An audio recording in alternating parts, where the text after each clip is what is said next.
Bruh, snowing. I know I look silly with my Honda hat and my Honda coat. I didn't even think about it. I just grabbed them. But we are leaving work right now to go to the knee doctor. I got results from my MRI yesterday over the phone. So gonna meet with him today to discuss the next steps. So awesome.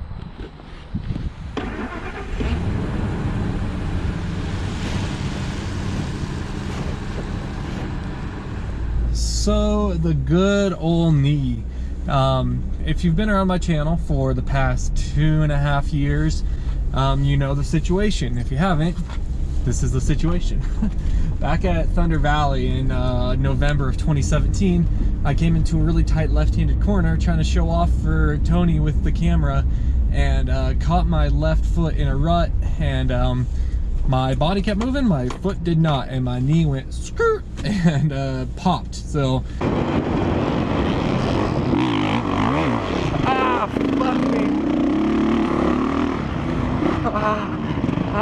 something popped in my knee, dude. What? Something popped in my knee. I was worried there was some damage. I had trouble loading my bike. I think that Tony actually loaded my bike for me that day. But then I went to the car wash afterwards, and I was able to unload and reload my bike fine on my own. So we weren't sure, but the pain kept happening. So I finally went to the doctor and got an MRI, torn ACL and a torn meniscus, a sprained MCL, and bone bruising. So after talking to some people and thinking it through, I decided not to get my ACL fixed at that time. They went in and they cleaned up the meniscus tear, but I decided to go out without an ACL. And a lot of people are like, well, you can do that. Right now, RJ Hampshire is racing with a torn ACL. Daniel Blair talked about it on Main Event Moto, or I don't know, one of the shows, that a lot of people ride without ACLs, and Daniel Blair is actually the person that I talked to who told me, you know, just build up the muscle around it and go without it. And you know, I was pretty fine. It had some pain as expected, but I was actually felt like I was doing fine riding well without the ACL. And then, as you all know, I broke my wrist last year in March. And after breaking the wrist, I was off the bike for so long that I think my issue was that I didn't focus on my physical therapy for my knee enough. So during those 8 months of downtime for my wrist, I kind of just let the knee do whatever and let the muscles atrophy, and maybe not atrophy, but I didn't keep them as strong as they needed to be. Traffic is ridiculous right now. So I just go, it's a green light. What are you doing? Once I was back riding the bike, the knee muscles weren't as strong as they needed to be, and the whole point was that if I kept the knee muscles strong enough, they would hold my knee in place without the ACL. Well, when I neglected the knee and I didn't do my knee exercises, then my knee was no longer strong enough with the ACL, and it was unstable. And as you guys recall, the past few times riding, I will catch the knee and I'll be in agonizing pain. Fudge! Oh, I popped my knee. Ow, ow, ow, ow, ow, ow, ow, ow, ow, ow, ow. Oh my gosh, oh my gosh, oh my gosh. Ah, my knee. Dang it, man. Ah!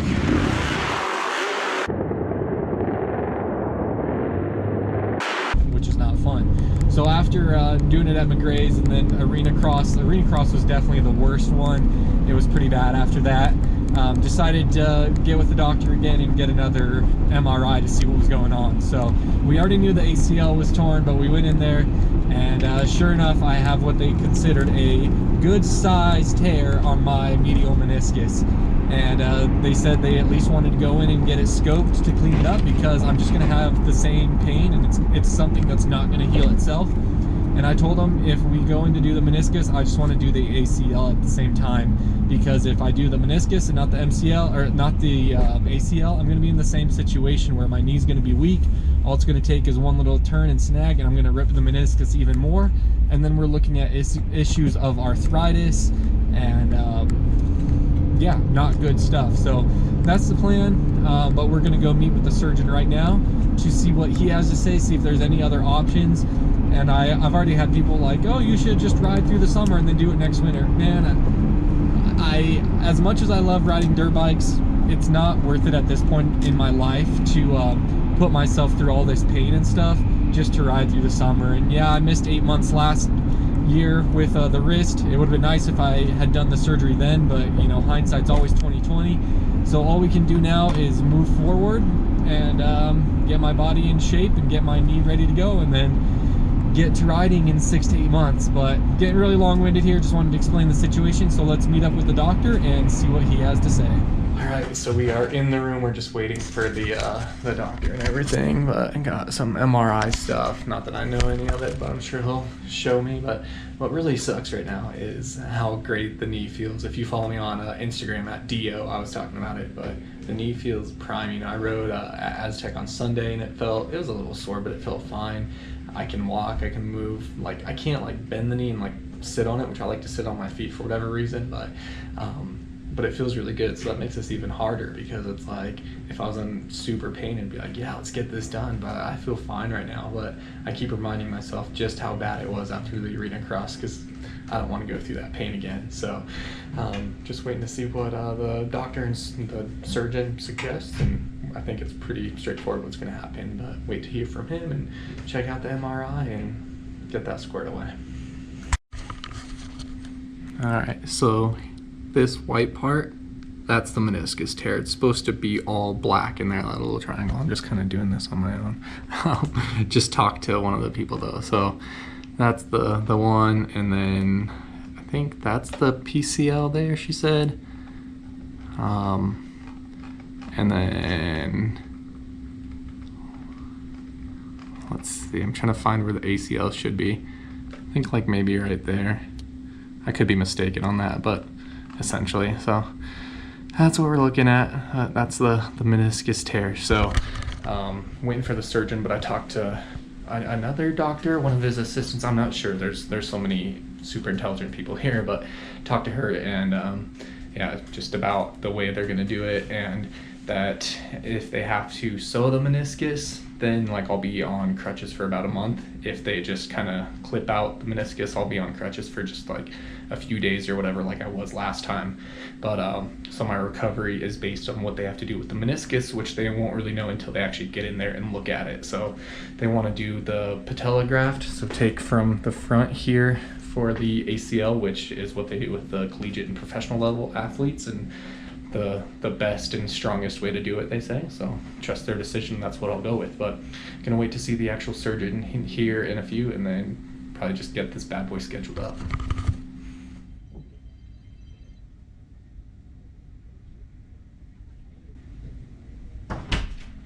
Hey Dad, How's it going? what's up, man? Oh, you know, same old, same Hey, old. buddy. Doing all right, Doing all right. No worries.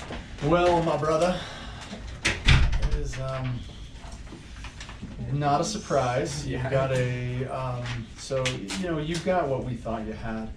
You've got a very, very large meniscus tear now. The ACL is just gone. It's vaporized. There's a little bit of it here. That's good.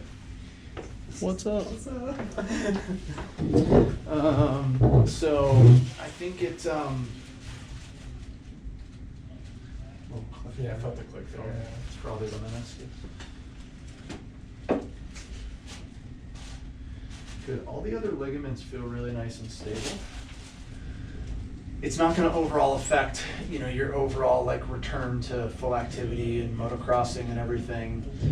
It'll slow down the early part, but I think saving the meniscus is really important for the longevity. Look it up or anything, but we'll offer both of your recommendations.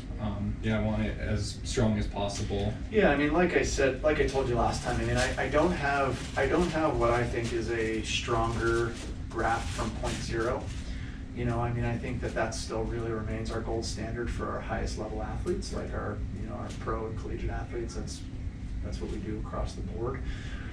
There's no reason why I'd offer you anything that I felt was like less than that. Right. You know what I mean? So, but I think that's a good fit. I think that's a good fit for your level of activity and your expertise. Just throw something else. Yeah, to be honest, the thing I worry about, so the reason that you tore the medial meniscus like this is because of the ACL. Right. So when the knee rotates, when it doesn't have an ACL, the medial meniscus in the back gets sort of treated like a door stopper. Okay. So that's what becomes the next stabilizer for the knee rotating.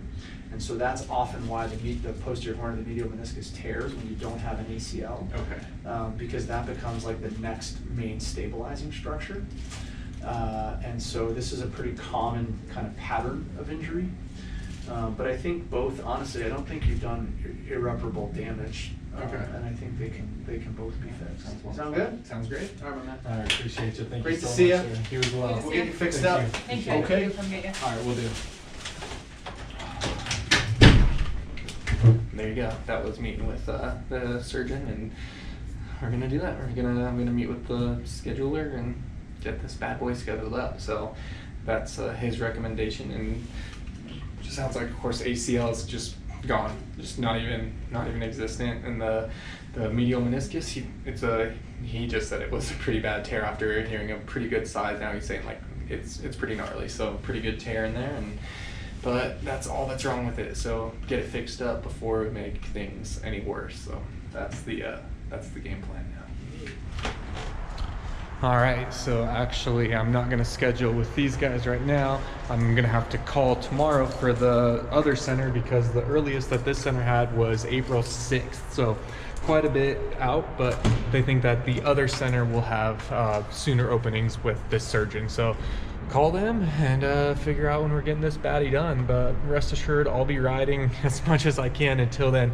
They said to keep the leg strong. The stronger I go into the surgery, the better it'll be coming out. So I'm gonna keep grinding away at the gym as much as I can, and then when I'm out with this surgery, do my best to eat right, not overeat, and still do like some arm workouts to try and keep myself from gaining a bunch of weight during another injury. So that's where we're at now. Got a call tomorrow and get this bad boy scheduled up. How fun.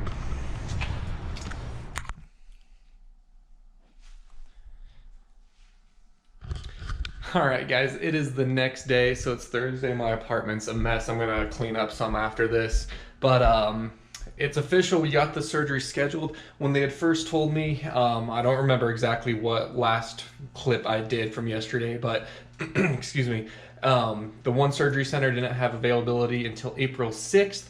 And then, so I called a different surgery center that the surgeon operates out of, and they had an opening March 12th and one next Thursday, February 27th. After talking with Allison and just how things panned out, decided to just jump on it and schedule that next Thursday. So a week from today. The surgery's at like 10 a.m., check-in's at 8:30. And that's that. So we're getting that ready, getting that going, and start this recovery on this bad boy. So this weekend I am planning to ride down at Aztec on Saturday, so of course you guys will be seeing a vlog for that, and just get as many friends as I can together. Unfortunately, Oni's not going to be able to make it, and Tony is not going to be able to make it, but hopefully Brando and a lot of my other friends. I just mentioned those two since they're sort of a staple in the videos, but yeah, get as many people to ride together as we can and get one good ride in before going under the knife and being out for quite a while. Could be all the way until 2021 that I'm back riding, but I'm still thinking this is the best decision, the right decision, just the best thing overall. So I know it's a bummer, it's gonna stink, but I'm still gonna try and do videos for you guys, whether that's my recovery, physical therapy. I got MX, what's it called, Monster Energy Supercross 3 for the Xbox, so I'm not planning to record any of that. I know that that's been something people have said, but maybe I'll do a Reflex live stream or a video here and there. I don't know yet, but I'll definitely still be doing some content. It might not be weekly anymore, and I know it won't be as exciting as actually riding the bike, but we'll go to the track once I can get around a little bit easier and film some of our buddies and stuff and make something out of this. So that's it, guys. Just wanted to give everyone a heads up, answer some questions for you. If you have more questions, let them go down in the comments, and as always, I respond to everything. And just thank you guys so much for sticking with me for these past few years. It's been a rough few years. I can't deny that at all. And at least this knee injury, it's not something that I crashed again. It's a lingering injury, which doesn't make it better, but at least I didn't crash again. So yeah, it stinks. I know I had people ragging on me last time about how much I get hurt.